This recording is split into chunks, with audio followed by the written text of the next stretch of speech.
ഇത് ഇടത് കാലിന്റെ മുട്ട് മടക്കി വലത് കാലിന് വെളിയിലോട്ട് വയ്ക്കും, മുകളിലൂടെ വയ്ക്കും, വെച്ചു അങ്ങനെ വെച്ചു. ഈ കാല് മടക്കി അങ്ങോട്ട് വയ്ക്കും, കൈ ഉപയോഗിച്ച് മടക്കണേ അങ്ങനെ മടക്കണം. ഓക്കെ, എന്നിട്ട് ഈ നീയും ഈ ടോസും ഏകദേശം ഒരുപോലെ വരാൻ നോക്കണം. മനസ്സിലായല്ലോ? എന്നിട്ട് ആ മടക്കിയ കാലിന്റെ കൈ എടുത്തിട്ട് നേരെ ബാക്ക് മുന്നിലോട്ട് കൊണ്ടുവന്ന് ബാക്കിൽ കൊണ്ട് സപ്പോർട്ട് ചെയ്ത് മുകളിൽ സ്ട്രെച്ച് ചെയ്ത് വെക്കണം. ഒന്ന് ചാരി ഇരിക്കാൻ പറ്റുന്ന രീതിയിൽ. ഓക്കെ, കണ്ടല്ലോ? എന്നിട്ട് ഈ വലത് കൈ, ഇത് വലത് കൈ അല്ലേ, വലത് കൈ നേരെ ബാക്കിലേക്ക്, ബാക്കിൽ നിന്നുണ്ട് ചെവിയോട് ചേർത്ത് വയ്ക്കണം. കേട്ടോ?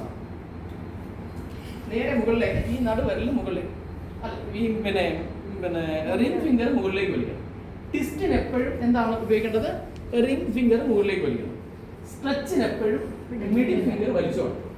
ഏത് സ്ട്രെച്ച് കിട്ടാനാണെങ്കിലും നമ്മുടെ നടുവരൽ മുകളിലേക്ക് വലിച്ചോണം, മുന്നോട്ട് വലിച്ചോണം. ട്വിസ്റ്റ് ആണ് വരണമെങ്കിൽ നമ്മൾ എപ്പോഴും നമ്മുടെ മോതിരവരൽ വലിച്ചോണം. ഓക്കെ, മനസ്സിലായല്ലോ? ഇനിയാണ് നമ്മൾ ശ്രദ്ധിക്കേണ്ടത്, ഈ അർദ്ധമത്സ്യേന്ദ്രാസനത്തിൽ ഈ കൈ ബാക്കിൽ നിന്നല്ല വന്നേക്കുന്നത്, ബാക്കിൽ നിന്ന് ഒന്ന് മുകളിലേക്ക് ഒന്ന് സ്ട്രെച്ച് ചെയ്തു നേരെ ഒന്ന് പ്രസ് ചെയ്ത് കറക്റ്റ് കൊടുക്കുക. നേരെ വിടും, പറയാം അവിടെ പിടിച്ചല്ലോ, എന്നിട്ട് അവിടെ പിടിക്കാൻ നമ്മൾ നേരെ കാലിൽ വിടും. ഓക്കെ, ഇനി കഴുത്ത് നേരെ ബാക്കിലേക്ക് തിരിക്കും, ഷോൾഡറിന്റെ ലെവൽസ് തിരിച്ചു കൊടുക്കും. അർദ്ധമത്സ്യേന്ദ്രാസനത്തിന്റെ ഏകദേശം ഒരു ലെവൽസിലേക്ക് നമ്മൾ എത്തി. ഓക്കെ, അവിടെ പിടി, ഓക്കെ, അല്ലെങ്കിൽ മുട്ടിലൂടെ പിടി. ഇനി അങ്ങോട്ട് തിരിഞ്ഞു വരും. അപ്പൊ സ്പൈനൽ ട്വിസ്റ്റ് എന്തായി? ഇപ്പം ഈ സ്പൈന് ഇവിടെ ഇരിക്കേണ്ട, ഇപ്പൊ ഇവിടെ നിന്നാണ് സ്പൈൻ ഇത്രയും രീതിയിൽ ഇങ്ങോട്ട് ട്വിസ്റ്റ് ആയി. കണ്ടോ? Yes, take deep breath in, heal exhale.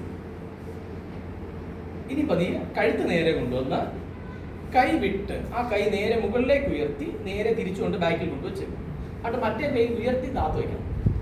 അത്രയല്ല, പൊക്കി താത്ത് വെച്ചാൽ ജസ്റ്റ് ഇവിടുന്ന് ഒന്ന് പൊക്കി താത്ത് വയ്ക്കണം. വെച്ചാൽ ബോഡിയുടെ ലെവൽസ് ഒന്ന് ബാലൻസ് ചെയ്യണം.